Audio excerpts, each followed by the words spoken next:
my favorite clone spell. And I have a card that gives your big bads a discount. Before we start today's episode, I just want to remind everyone that we currently have a giveaway going on, so stay tuned and we will put in the details later on in this episode.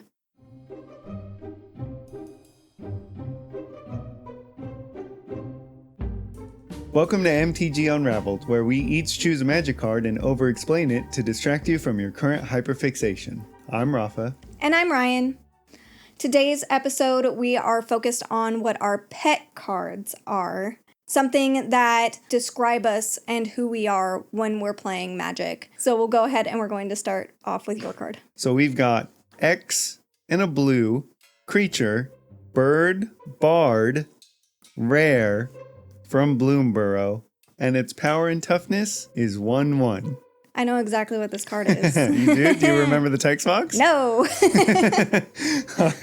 All right. I'll read the text box because I bet a lot of people do know this card. It's got flying, and it says, you may have this creature enter as a copy of any creature on the battlefield with mana value less than or equal to the amount of mana spent to cast this creature, except it's a bird in addition to its other types, and it has flying.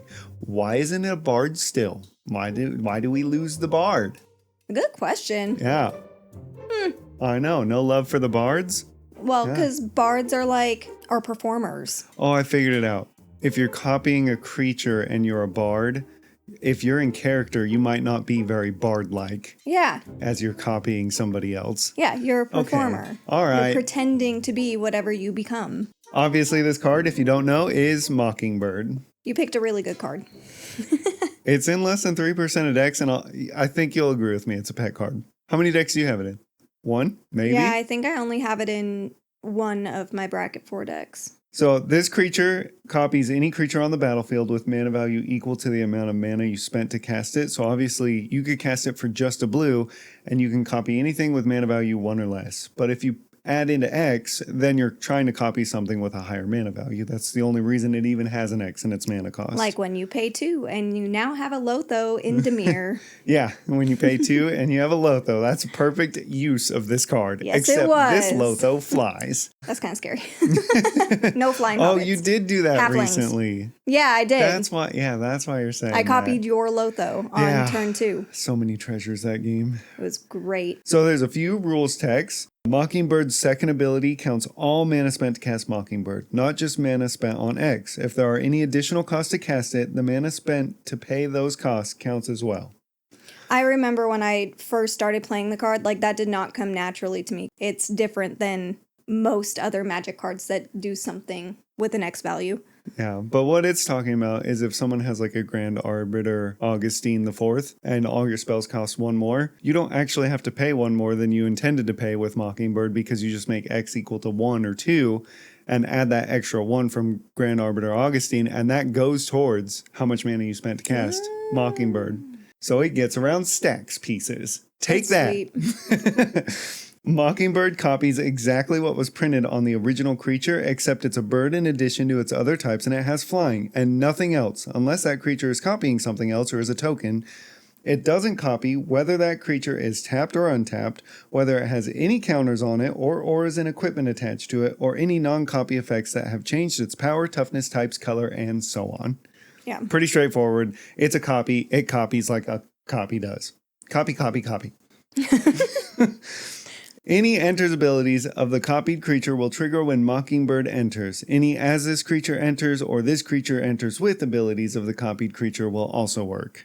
Also pretty straightforward, right? So if a creature enters with a +1/+1 counter, Mockingbird will enter with a +1/+1 counter. Yeah. So this is the first part of why I'm choosing this card as my pet card. The very last rules text. It wouldn't be a pet card to me if it didn't get just a little bit cheeky in the rules text. We found another one. So the last rule is you can choose not to have Mockingbird enter as a copy of another creature. If you do, it will just be a 1/1 bird bard creature with flying, an ability that didn't do anything, and the opportunity for a good self-deprecating joke or two. Which, self-deprecating jokes? That is you to a T. Yeah, let's go. But I didn't even know it was on this card until I looked it up for this. I was like, hey, this is perfect. Yeah. That's so funny. Right? I love when they do that. Yes. So if you ever cast Mockingbird with X equals 0 and don't copy anything, you better be self-deprecating when that spell's resolving. You better be saying something. So I think this card just embodies what I like to do as a player a lot. When I'm playing, you can't be upset if I copy your card. You brought that card to this table. I am making a flying version of it that's laughing at your original card. But you can't be upset that there's 2 Shieldreds on the table. You brought the first one. You didn't even copy Shieldred. You copied Roxanne. And this is very targeted.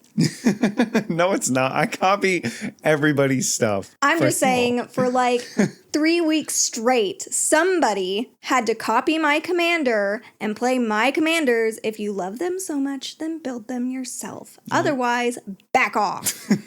I'm the only one who gets to rain down fire from the heavens. Thank you.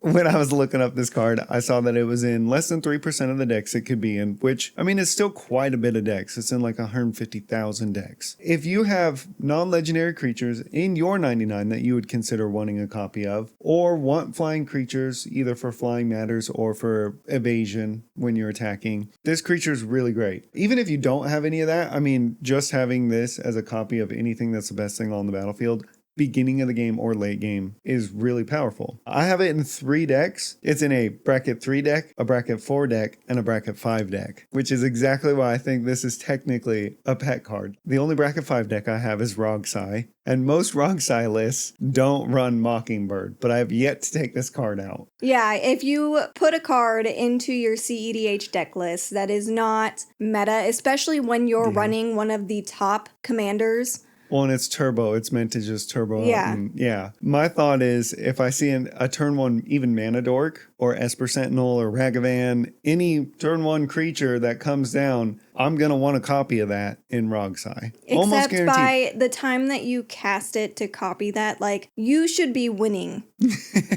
by then. It's probably not optimal. Mockingbird's also a card that I think scales really, really well. It's not something that you're going to put in a bracket 2 deck and go, oh my gosh, this is way too much. You know, you might copy a Mana Dork early game. Totally reasonable. In a bracket 4 deck, you're copying Lotho. Yep. So it scales really well as you climb up the ladder. I agree. And that's why I like cards that scale a lot. I like Mystic Remora a lot too. And that card scales. It's not as good in bracket 2 as it is in bracket 5. Not even close. Yeah. So there's 2 arts to the card. I don't know if you remember them. The base art, the basic version of the card is like a bird that I choose to believe is strutting around and mocking. The prettier one, the showcase one, is a bird that looks like it's like flying straight up.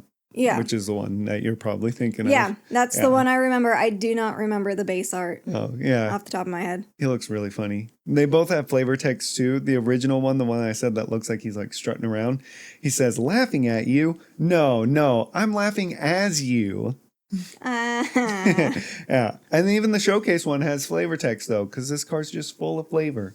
It says, don't worry, your secrets are safe with me. The bird folk called back in the rat folk's own voice. Mocking the rats. How much do you think the cheapest version of this card is now that it's been out for a while? I know it was pricier at first. It was, yeah. I'm going to go with like somewhere around $5. Pretty close, yeah. $3. Yeah. Oh, dang. Yeah, cheap. Yeah, if Yeah. you want to run this card, if you're like, hey, I forgot about Mockingbird. That's a good card. It's yours. Skip that bag of Doritos, the little tiny snack size one. You can get a Mockingbird instead. How much do you think the foil showcase, which is the most expensive version, how much do you think that one will run you? $20. Pretty close. Yeah, 17. Good job. Yeah, dang.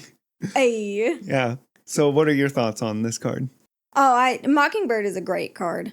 I don't run it in very many decks just because, and I'll talk about this more, I really, really try to stick to whatever the theme of my deck is. And so I don't have very many decks where I want to make a copy. I don't throw a whole lot of just like, oh, this could be value, maybe dependent on other people really. But it is a really, really good card. I just had a great experience with it. I mean, I definitely took off that game where I copied Lotho. It's a powerful card for what it does, and compared to a lot of the other clones out there, it's really good at what it does. Yeah, there's an argument. If you're copying something over like 4 or 5 mana, there are much better clones. But the versatility of it being able to copy turn 1 or copy turn 6 is why I like it so much. Or just be a body. Or just be a flying body. You cry because you played a card for no reason but to block. Yeah, but that's what the self-deprecating jokes are for, so. Yeah. All right, what do you have for your card? My card has no mana value, and that is because it is a land. Ah. It's a rare, and it was released in Commander 2015. Commander land. Path of Ancestry. No. Okay, give me more. Okay, so it's a land, so all there is the text box. Tap, add colorless. Great land so far, right? The important part is tap, sacrifice this land, put your commander into your hand from the command zone. Oh, yeah. Almost every Commander player knows this card. Oh, yeah, absolutely. If you don't, then I don't know what you're looking at. Yeah. Of course, this is Command Beacon. Couple of rules that we'll go over first. If you cast a commander from your hand, the commander tax doesn't apply. Additionally, that casting won't add to your commander tax if you later cast the commander from the command zone. Kind of the point of the whole card is that your commander has been removed 3 times. You don't want to pay that 6 extra mana to cast it. Sack this land, cast it for its normal casting cost. Yeah, I understand they have to spell it out, though, because if you put it into your hand and then cast it, it's not going to cast 8 if you cast it 3 times from the command zone. If it goes back again, it's Right. only going to cost 6 to cast it. Yeah, that's having to know what commander tax is, because Yeah. commander tax says for the number of times that it has been cast from the command zone specifically. If you have 2 commanders with the partner ability in the command zone, Command Beacon's effect puts 1 of your choice into your hand, not both. That one I do feel like needs to be in the rules, because I feel like that one would be up for debate if it wasn't spelled out clearly. Yeah, I remember having to look it up with Paco and Halden. Just pick one, put that one into your hand. Always Paco, just so you know. There's lots of cool combos that you can do with this card. One of the big ones that goes into the CEDH territory is Lumra, which is a star Vigilance Reach creature for 4 green, and it says Lumra's power and toughness are each equal to the number of lands you control. When Lumra enters, mill 4 cards, then return all lands to the battlefield tapped.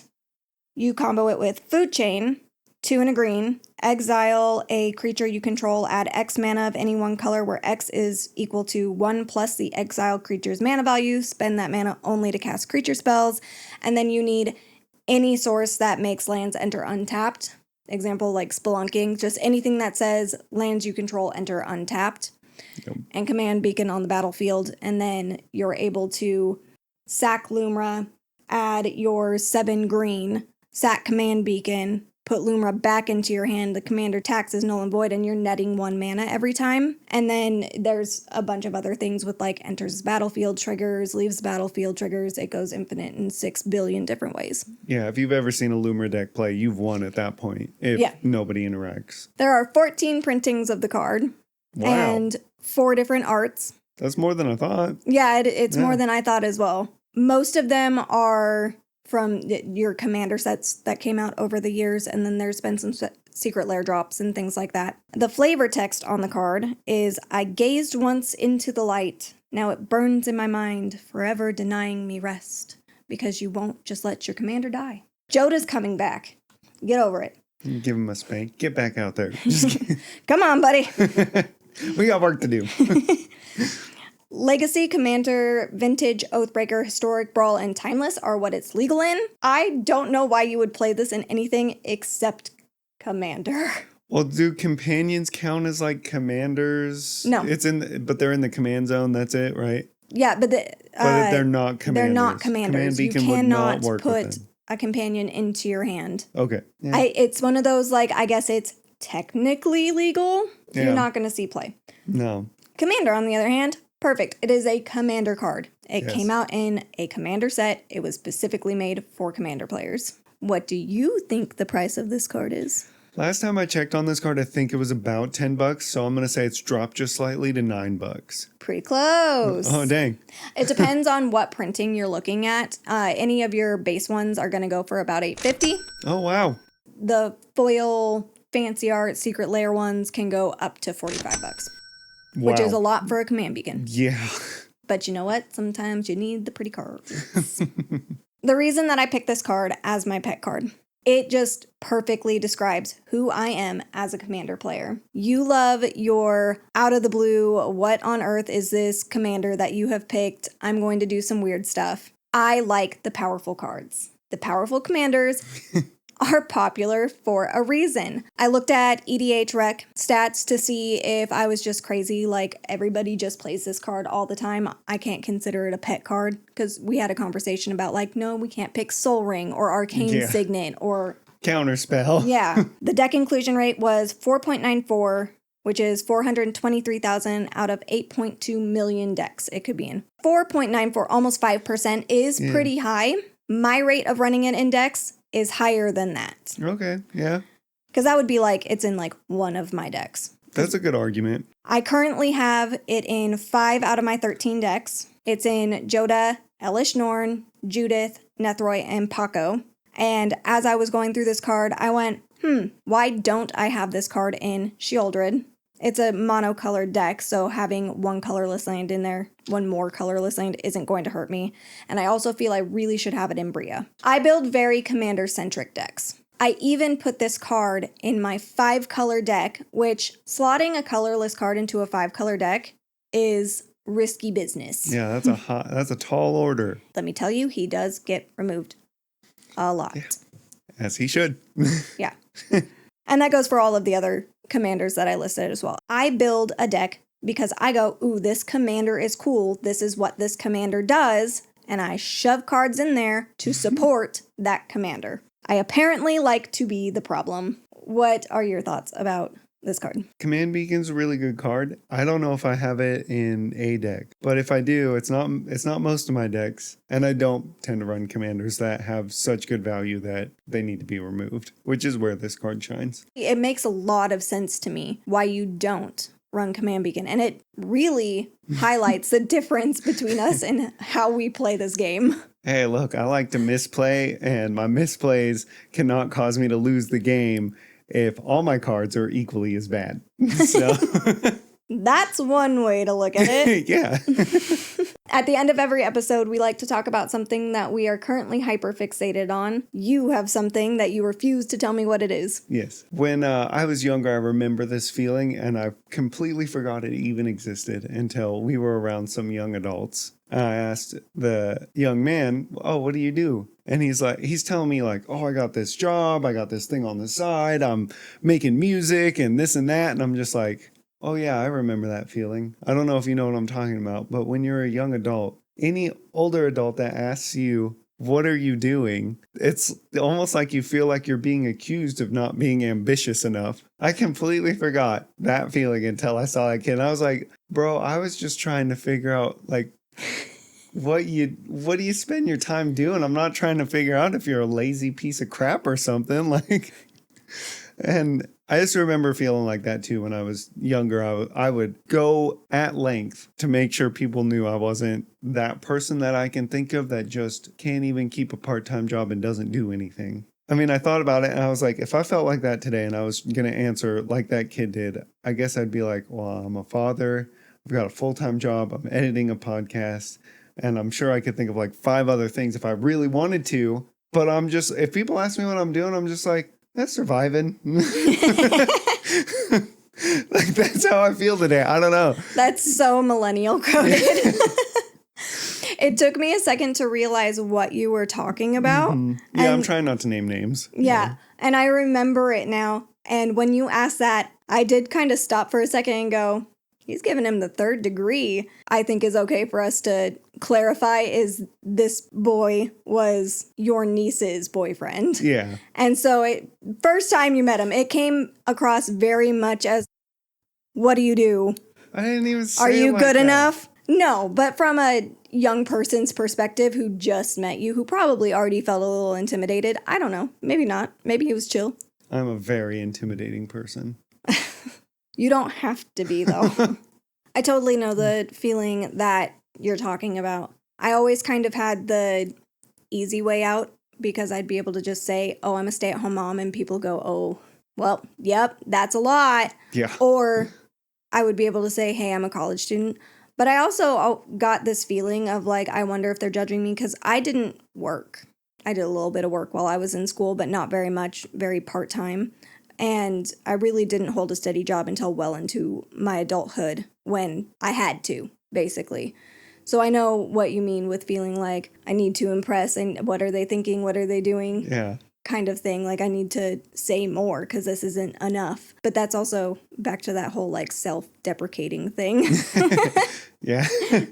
It made me question really why I thought about it so much is because it made me question, I'm like, did I just like give up on trying, like just in general, or do I just not care anymore? I think I came to the conclusion that I just don't care anymore because I definitely still put effort into a lot of things. You know, it made me like second guess myself. Basically. I think it would depend on who was asking me too, though. Like if it's just some random person that I'm just meeting or whatever it may be, then yeah, I probably would just give like this super brief whatever.